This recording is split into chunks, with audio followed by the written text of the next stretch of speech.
Mais c'est déplorable. La plupart du temps, les gens souhaitent juste vivre. Ils souhaitent juste vivre. Ils ne veulent pas assumer la responsabilité même de vivre. Ils veulent juste vivre. Mais parfois, je me pose la question même, est-ce que vous ne pensez pas que vous méritez à peu près tous les problèmes que vous traversez dans vos vies? A dit quelqu'un vit au monde, son seul problème c'est vivre. Tout le reste là, il ne veut pas connaître les principes qui conditionnent même, les lois qui régissent même le vivre là. Il veut juste vivre. Et c'est comme ça que ce sont ces personnes qui créent tous les problèmes qu'on peut avoir dans la société, simplement parce qu'ils ne s'assument pas. Ils n'assument pas la notion de je vis, je suis vivant. J'assume que je suis vivant. Et j'assume que je suis vivant dans une société. Et j'assume que je suis la perpétuation de ceux qui m'ont précédé.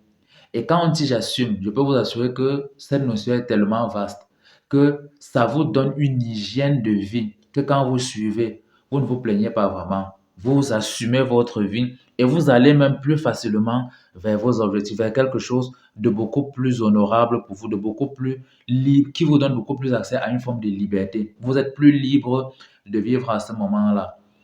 Et c'est ces personnes qui sont juste là et disent que je veux juste vivre là. Ils n'aiment pas les contraintes. Et là, ils n'aiment pas les contraintes parce qu'ils ne comprennent pas la place de la contrainte, ils ne comprennent pas la fonction de la contrainte.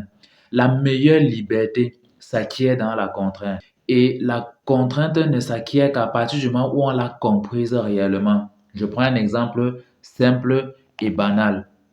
Vous allez voir que aujourd'hui, vous allez voir la plupart des gens courent vers la satisfaction du plaisir sexuel facile.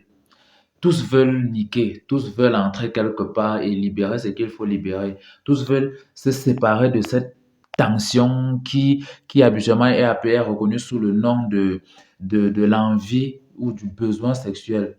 Tous ne veulent que ça. Dès que le besoin est là, il faut qu'ils trouvent le moyen de s'en libérer facilement. Et les gens ne veulent pas comprendre pourquoi est-ce que il faut être quelqu'un qui a la capacité à maîtriser ses pulsions sexuelles. Et maîtriser ses pulsions sexuelles ne veut pas dire s'interdire de l'acte, non. Mais ça veut dire savoir reconnaître ses envies et savoir travailler ses envies. Ne pas être quelqu'un qui est facile à la jouissance, à l'accès à la jouissance, qui est facile au plaisir. Et vous allez tous me le dire. Je suis sûr de moi. Tous ceux qui ont cette facilité d'accès au plaisir, leur vie ne mène presque jamais à rien. Ils n'ont rien, quand ça dit, quand il faut comprendre et élever l'esprit à un certain niveau de la pensée, ils en sont incapables. Ce sont les pros, métro, boulot, dodo. Je me lève le matin, si j'ai un travail, je vais au travail, je finis le travail, je reprends le métro, je rentre chez moi, je me couche, demain, je répète la roue. Ce sont des personnes qui sont habituellement avides de capacités ou de possibilités d'initiative, de prise d'initiative. Ils préfèrent la sécurité.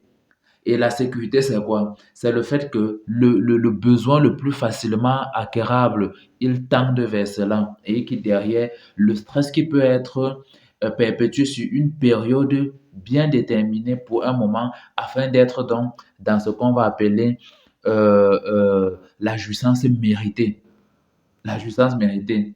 Et jusqu'aujourd'hui, chaque fois que je me rapproche un peu de la lecture de ce qui concerne à peu près ces personnes qui sont dans les milieux un peu plus différents des milieux de tous les jours, je peux vous assurer que le train de vie, la qualité de vie et la philosophie de vie qu'ils ont est toujours différente de ces personnes qui ne concourent que vers l'accès au plaisir facile.